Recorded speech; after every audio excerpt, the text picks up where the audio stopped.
Even if you're entirely new to dieting, two helpful strategies to help with weight loss you'll have heard of at some point are calorie counting and portion control.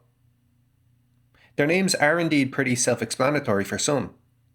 However, for others, there can be still confusion surrounding how they're different, which can be understandable when you consider that counting calories can be one way to control portions better. So today we'll be explaining the differences between each. But first, as always, please take note of our disclaimer. Calorie counting is unsurprisingly counting the calories you consume daily through food and drink. Yet it often doesn't just involve counting calories. Evaluating overall calorie makeup is also a big part. Like, say you were aiming for 1,500 calories per day for weight loss, and were indeed hitting that, but all the wrong ways through predominantly processed food with bad fat and added sugar content. This wouldn't be good, as you'd feel lethargic all the time, which would limit the calories you burn through physical activity. You'd have to battle hard through cravings between meals and late in the evening every single day, and just generally feel awful. On the other hand, making sure you are reaching optimal percentages of your weight loss calories from mainly good sources of protein, complex carbohydrates, and healthy dietary fat will make the process of weight management incomparably easier. Protein is excellent since it is the most filling macronutrient and helps in muscle retention. Complex carbohydrates have excellent fiber content and digest much slower than their refined carbohydrate counterparts, aiding satiety.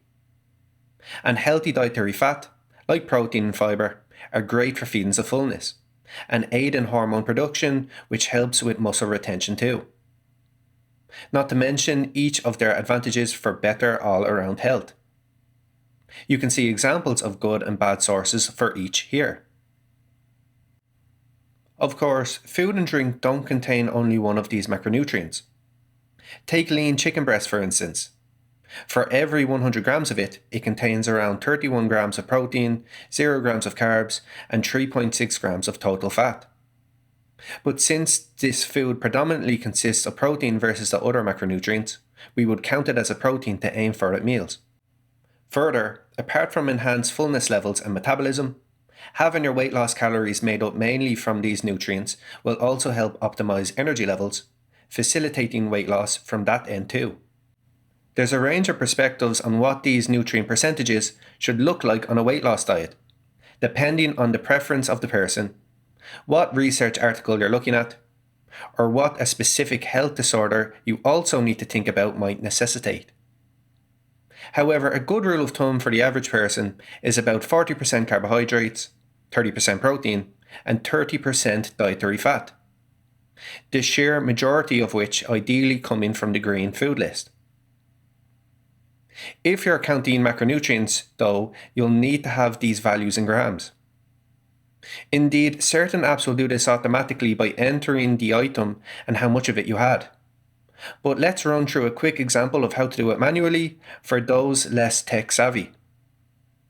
To do so, you'll need your own personal weight loss calorie estimate, as this will vary considerably from person to person. I'll leave a link in the description to help you find this out. But for this example's sake, let's stick with 1,500 as our weight loss calories. Firstly, we need to get 40% of 1,500 to find the calories that should come from carbs, 30% for the calories from protein, and 30% for the calories from dietary fat. As a result, this would give us 600 calories for carbs, and 450 calories each for protein and dietary fat daily. Secondly, to convert these calories into grams to be able to read the nutrition label properly, recall that there are around 4 calories in a gram of carbs, 4 in a gram of protein, and 9 in a gram of dietary fat. And yes, whether good or bad dietary fat contains the same number of calories. They are only referred to as good or bad fat due to the positive or negative associated bodily effects.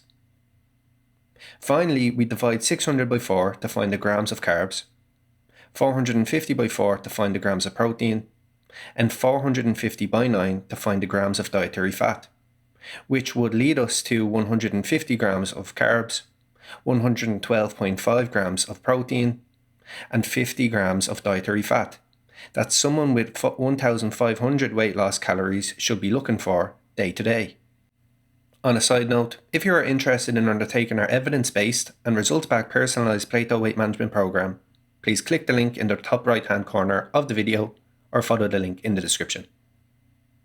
So that's calorie counting. Now for portion control. By and large, portion control is about improving the quantity of things you consume at meals and snacks. But keep in mind that improving here doesn't always equate to reducing. Take non-starchy vegetables for instance. We'd want to aim for more rather than less, right?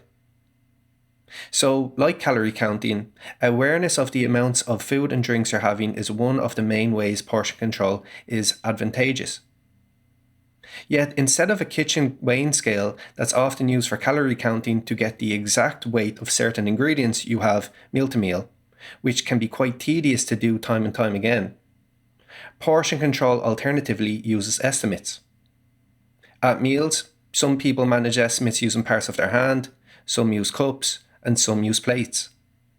Going by the plate method in particular, it's generally advised to aim for about 1/2 of a regular plate being from carbs, most of this from non-starchy veggies ideally, and the remaining from a whole grain like brown rice or brown pasta, 1/3 of the plate from a protein source, and the remaining 1/5 of a plate from a healthy fat source. Nevertheless, being simply aware of proper macronutrient portions isn't enough most often, since old habits die hard. Therefore, portion control also entails tips to make it easier. As you can see from our tips, one of these is calorie counting. So calorie counting is just one way to help control portions better, rather than being a complete alternative for portion control. Get the idea? So in sum, we definitely recommend doing both for someone trying to lose weight. But for calorie counting in particular, just limit this to the short term, as doing it over the medium to long term will burn you out and could potentially lead to an unhealthy relationship with food. What have your experiences been with either of these weight loss strategies?